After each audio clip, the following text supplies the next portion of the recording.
Evo ja se nalazim ovdje u Washington DC gdje živi dosta našeg naroda. Jedan od mnogih mladih ljudi koji je došao svoje vremena u Ameriku je i naš današnji sagovornik Nebojša Mijatović, koji je svoje djetinjstvo proveo u Srbiji. Imao je, kao i mnogi naši mladi ljudi, želju da dođe jednog dana u Ameriku i evo, obreo se. On danas već živi punih 20 godina u Washingtonu. Nebojša, evo ja dođem kod tebe u goste, kaži mi kako ti se čini ovaj život u Americi, šta se sve radi, s čime si se sve bavio do sada? Dobrodošao, Dragane, drago mi je da te imam u gostima. Da počnemo iz detinjstva, nekog tinejdžerske godine. Ja sam 78. godište i kad su krenuli ratovi 90-ih, tad je bilo vreme mog puberteta. Teško je bilo celoj toj generaciji. Roditelji su ostali bez posla, hvala Bogu i hvala njima. Da. Snašli su se, mučili su se malo, ali uvek je bilo dovoljno hrane za nas i za mene i brata starijeg.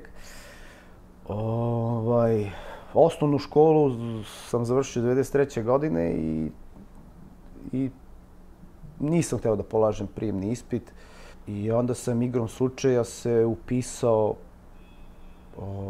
u prvu školu koja je bila sa moje desne strane. To je bila medicinska škola, ali odsek za frizere. Aha. Pošto nisam tad, kao vrlo mlad i u toj depresiji, nisam imao neku želju nisam imao neku viziju za budućnost. Ispostavilo se da je to bila najbolja odluka koju sam doneo u životu. Tako da... Vrlo sam zahvalan. Ekonomiju ili tako dalje, mislim, pitanje šta bi s tim radio. Tačno. Tako da ta odluka da pođem u frizere je i dan danas najbolja odluka u mom životu. Da li si se time bavio u Srbiji dok si bio? To školovanje za frizere je trajalo 3 godine. I naravno, kao neko ko nije mnogo verovao u sebe,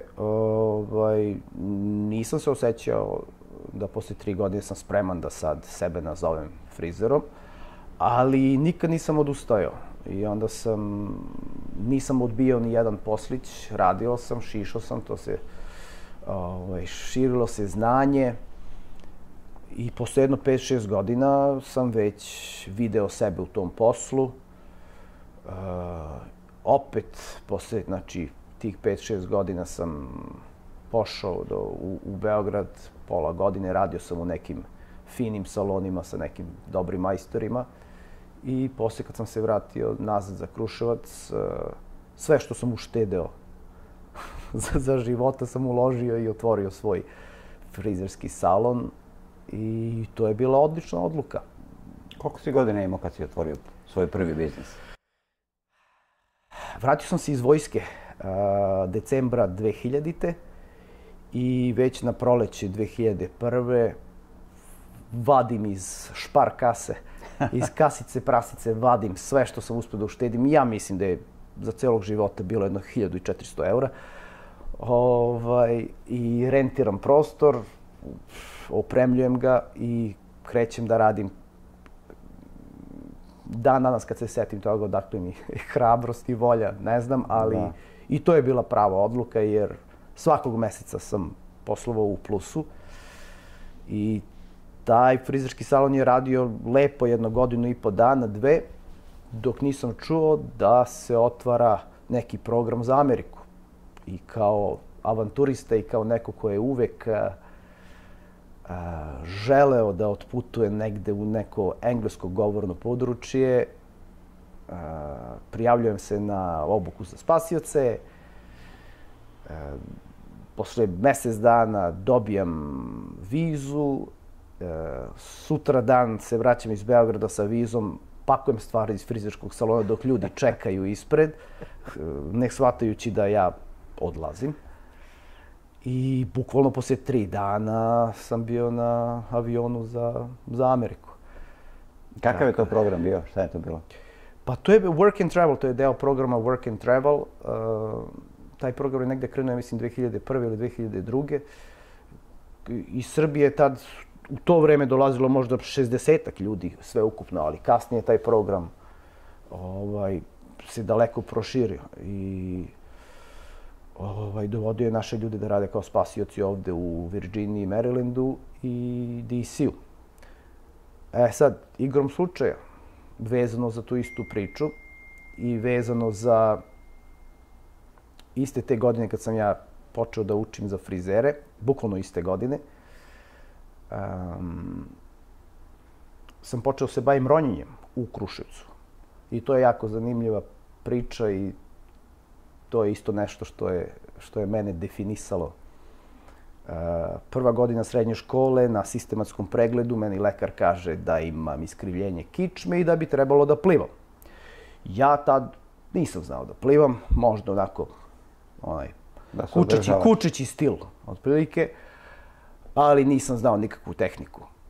I ja sutradan pitam profesora fizičkog ko kod nas u Kruševcu drži plivanje. I on mi kaže, Dragan je instruktor plivanja. I onda mi kaže, a Miroljub je instruktor ronjenja.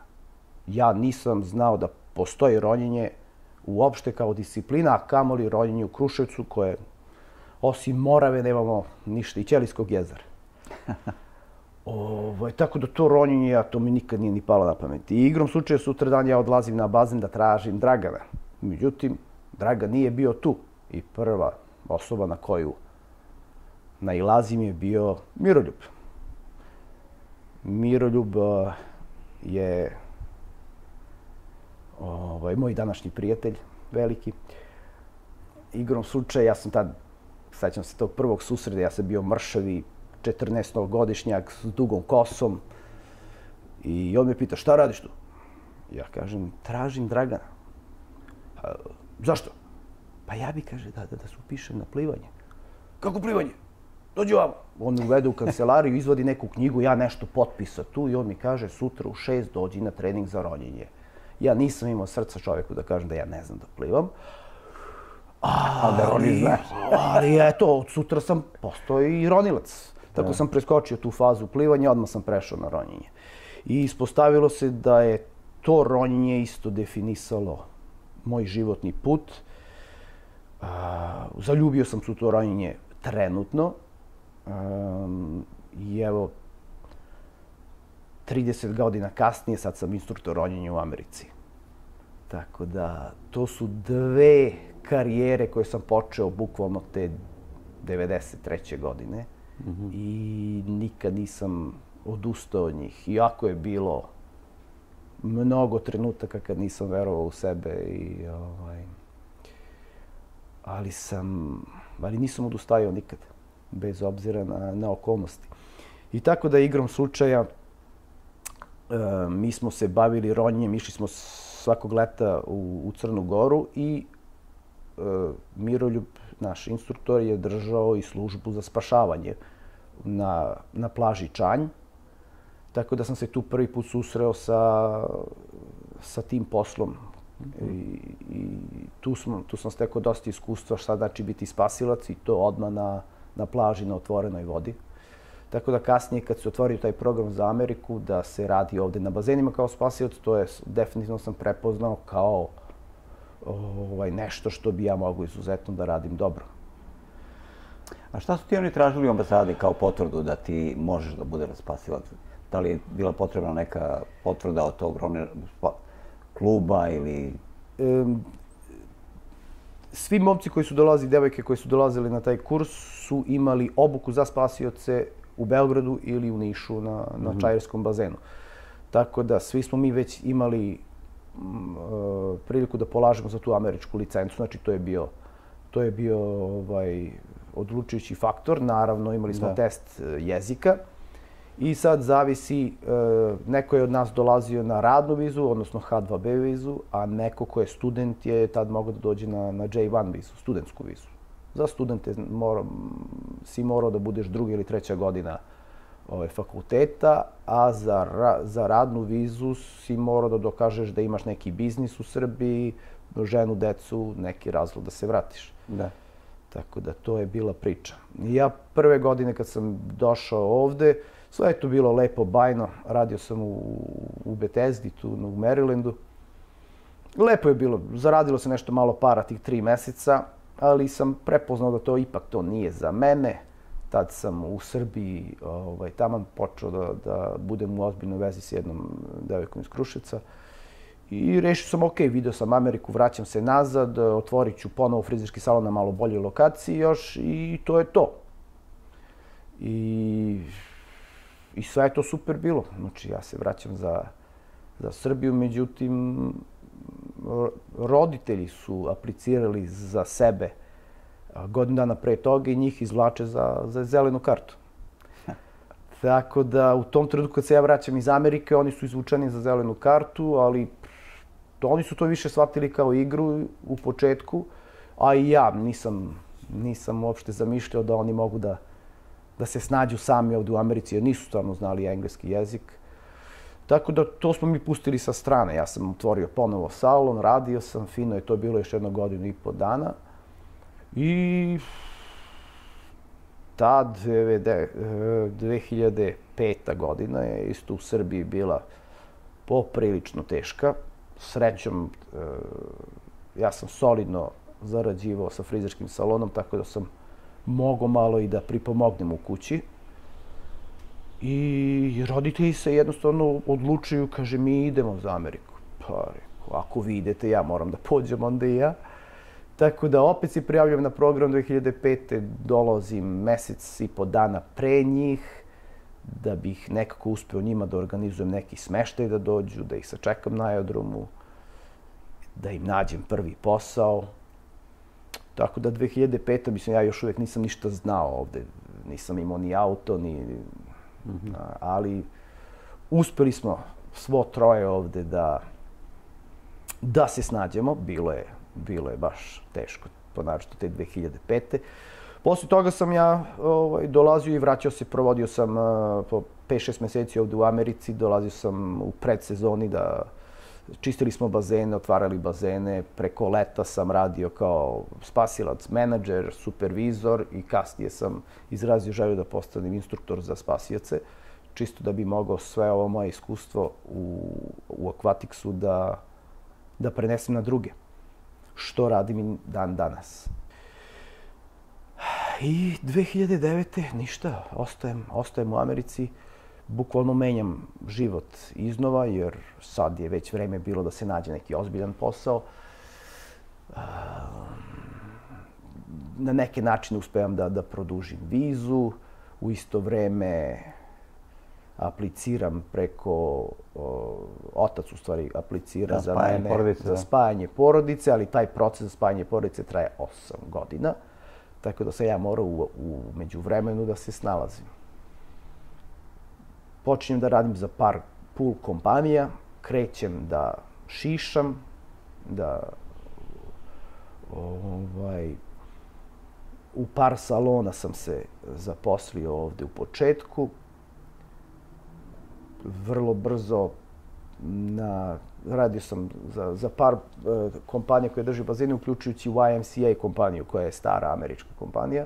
Tu brzo postajem menadžer, postajem koordinator i posle 3 godine me stavljaju na poziciju akvatik direktora u YMCA Aleksandriji, što je opet s jedne strane za mene bio veliki uspeh, jer doživeti u Americi da imaš titulu direktora nečega, da nosiš odelo, da ideš na sastanke, da praviš rasporede, da zapošljavaš ljude, da otpuštaš ljude, da treniraš ljude.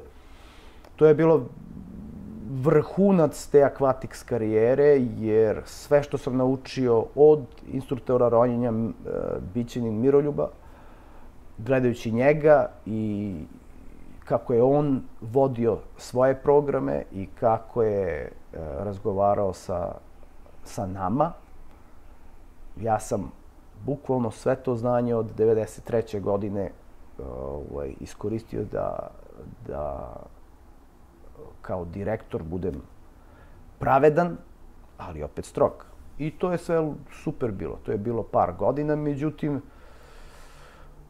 mnogo su iziskivali vremena, s obzirom da sam ja radio još jedan full-time posao pored toga i plus sam radio frizerski posao, tako da sam se malo rastrgao na 3 strane i onda jednostavno u jednom trenutku sam rešio da život bez stresa je ipak mnogo važniji nego zarada.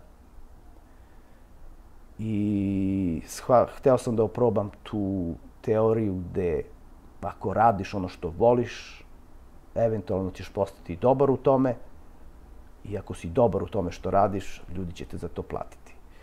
Tako da, to je bilo 2016. ja rešim da idem u penziju.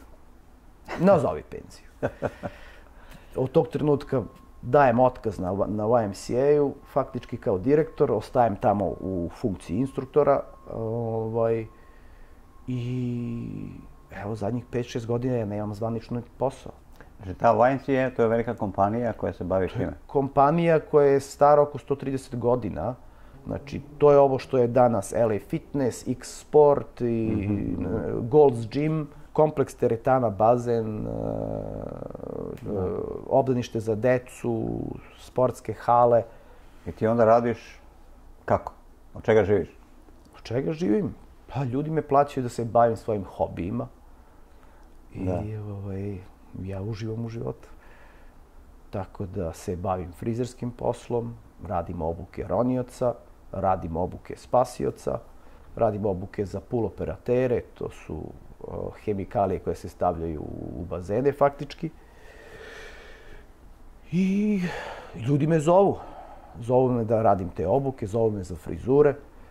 Tako da, slobodni umetnik, freelancer. Da. Ja sam primetio da ti voliš i da kuvaš i da spremaš hranu. Gde si to naučio? Ta ideja o kuvanju je počela u vojsci kad sam 2000. bio u Mornarici u Crnoj Gori. Igrom slučaja su videli da se ja nešto muvam po kuhinji, pa su mi rekli da sam ja od sutra kuvar. Opet nisam imao srca da im kažem da sam otprilike znao da skuvam jaje, eventualno kafu. Ali posle 3 dana sam naučio da ili pržiš ili kuvaš. Uljuštio sam džakove i džakove krompira u vojsci, oprao masu sudova, ali tu sam krenuo da kuvam za oficire, podoficire i za vojsku. I ta veština se kasnije, dolaskom u Ameriku, kad nema više roditelja da ti kuvaju, ispostavilo kao vrlo dobra stvar. Tako da sve što u životu učimo sa razlogom. Nikad ne treba da kažemo da u fazonu šta će nam to. Sve što znaš može da se iskoristi za nešto bolje i onda nadograđujemo te naše veštine, jer sve to vodi do nekog uspeha. Ti si pobornik zdravog života, vežbanja, fitnessa. Šta misliš o američkoj hrani, o toj hrani brze ishrane koja je veoma prisutna i koju mnogi koriste ovde u Americi? Pa, nažalost, još uvek je Amerika nacija sa najviše gojaznih ljudi. Brzi život znači brza ishrana i ono što sam primetio da mi barem u Srbiji od naših roditelja i od naših baba i deda učimo neke elementarne, neke osnove zdrave ishrane. Ovde ljudi nisu imali od koga da uče bukvalno, tako da su podložni toj brzoj hrani, znači, oni to zovu snacks, znači čipsevi, coca-colice i to je za njih apsolutno normalno. Sad,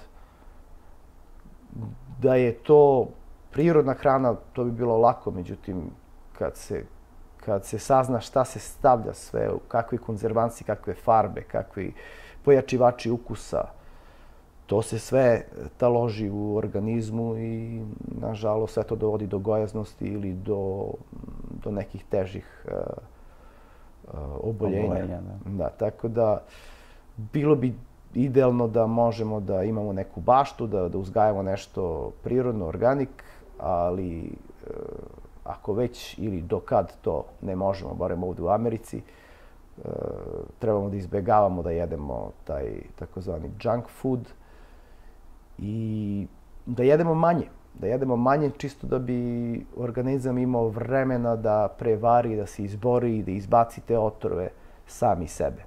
Treba saznati malo više o zdravoj ishrani, o zdravoj vodi, o pravilnom disanju, tako da trebamo poštovati organizam. Dobro, u današnje vreme kako mi možemo da znamo da je nešto zdravo, da je nešto čisto, da je voda čista konkretno? Kakvu vodu ti piješ? Odakle piješ vodu? Pa, ja sam pre 5-6 godina saznao da filteri koje mi koristimo na čespama i na frižiderima ovde su odlični, ali filtriraju možda samo 50% onoga što prolazi iz vode koja je iz česme. Voda iz česme u Americi, ako se premeri vrlo jednostavnim uređajima, sadrži u dobrim erijima, recimo ovde gde mi živimo u Fairfax County, sadrži oko 180 parts per million ili nečega rastvorenog u vodi. Mi ne znamo šta je tu rastvoreno u vodi. Ta voda deluje čista, bakteriološki je sigurno ispravna, ali hemijski se stavlja previše stvari, uključujući fluorid, koji je dokazan da šteti pinealnoj žlezdi, tiroidnoj žlezdi i da bukvalno usporava brzinu rada mozga. Aplikacija tog fluorida topically na zube kroz pastu je još ok, ali gutanje fluorida nikad nije u nekim studijama dokazano da gutanje fluorida, pijenje fluorida je zdravo. Čak šta više, fluorid se stavljao u svakoj zemlji, nažalost, u vodi. I to je počelo negde posle Drugog svjetskog rata. Ovde u Americi da bi kupio tablete fluorida ti treba recept od lekara. To znači da je to lek koji se prodaje na recept. Međutim, to je lek koji se stavlja u pijaću vodu. I to je jedina supstanca koja se stavlja u pijaću vodu koja ne tretira vodu, nego tretira organizam. I to su sve zvanične informacije. Tako da oni zvanično stavljaju fluorid u vodu jer se brinu da nama zubi budu jaki. A mozak da uspori?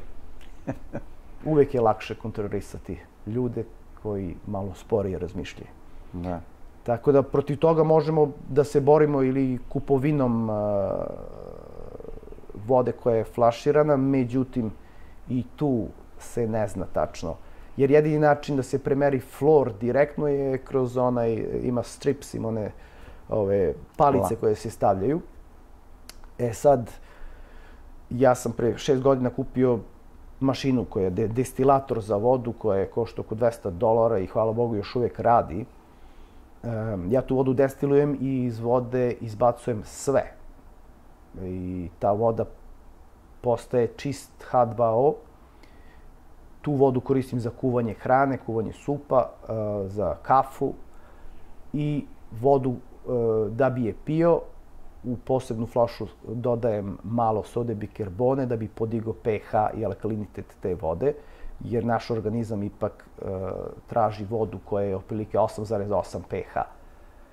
Tako da to je lak, brz i način koji može nam uštedi dosta novca i definitivno da nam povrati zdravlje.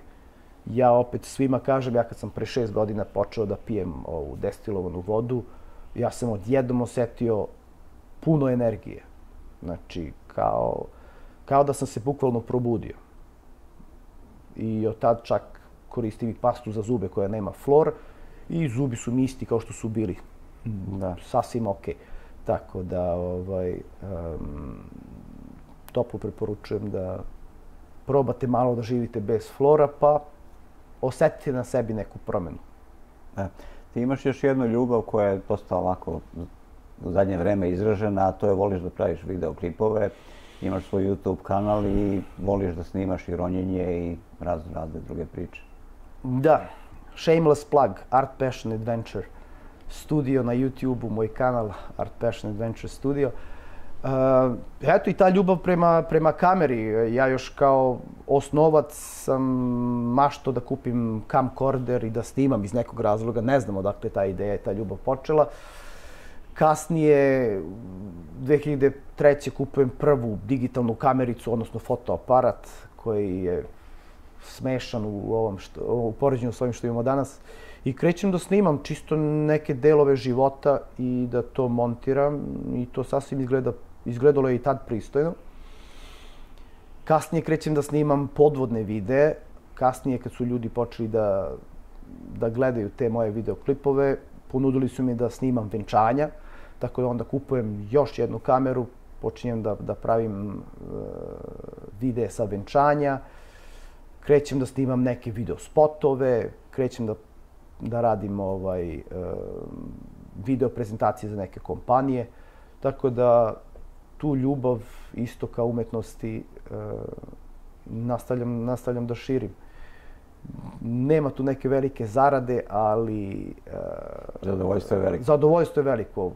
Tokom snimanja i tokom montaže čovjek upada u neki umetnički trans i kasnije kad ljudi gledaju nešto i dive se tome što je izašlo iz tvoje mašte, to je nagrada. To je nagrada ipak. Tako da. Kad si počeo da skačeš iz aviona i kako je izgledao taj tvoj prvi skok? Opet, ljubav prema padobranstvu, još jedna od ljubavi. Sa 17 godina u Srbiji završavam obuku za padobrance. To je tad bilo malo drugačije nego sada. Tad smo imali te velike kupole, stare padobrane. Sa 17 godina, nažalost, nisam imao dovoljno novaca. Trebali smo da idemo u drugi grad da skačemo, tako da ta ideja je odložena za malo kasnije. 2002. godine autostopom iz Kruševca odlazim za Paraćin kod Ljube i Cice i tamo radim obuku i skačem svojih prvih 9 skokova iz aviona. I opet posle toga je počela neka druga faza u životu i to sam opet stavio na neki stand-by. I kasnije, 2016. godine, upoznajem ovdje u Americi sada mog prijatelja Matketa, koji je instruktor padobranstva i nalazim se s njim negdje na Floridi i prolazim kroz celu tu AFF obuku koja uključuje 25 skokova, dobijam licencu za padobranstvo i sada s vremena na vreme čisto malo da se podsjetim kako je život lep ponekad odim iskočim iz aviona. Tako da, toplo preporučujem svima da probaju. Pošto je padobranstvo i ronjenje jako bezbedan sport u poređenju sa nekim drugim sportovima. Povreda maltene nema. Ali, ako se desi, desi. Pa ako se desi, desi se. Ali to je retko. Definitivno se mnogo više povreda dešava na skijanju i na fudbalu. Da. Tako da, padobranstvo i ronjenje su pravi sportovi. Za prave ljude. Koliko često ideš u Srbiju? Pa, s obzirom da sam čekao da se završi taj proces za zelenu kartu, nisam bio jedno 12 godina. I onda pre 2 godine odlazim posle 12 godina. To je bio onako baš šok. I sad bi trebao da za jedno mjesec dana da se spustim ponovo. Hvala Bogu, da vidim stare prijatelje, da obiđem malo zemlju. Tako, uvijek je lepo otići tamo. Nadamo se da ćemo možda jednog dana i da se vratimo. Sve to zavisi. Dobro, to je želja svih nas, ali nekako vreme prolazi. Koliko naših mladih ljudi znaš koji su eto tako bili u situaciji kao i ti da ne mogu da se vrate jer su u procesu rešavanja legalnog ostanka, radne vize, papira? Stvarno ima puno. Ovde u ovom delu ima puno naših ljudi koji se nisu snašli kod nas, ali opet nisu hteli da sede i da se žale na situaciju, nisu hteli da žive od zarade svojih roditelja ili rođaka koji rade po Evropi, koji su se odlučili na taj hrabri korak koji je značio promjena celog kontinenta.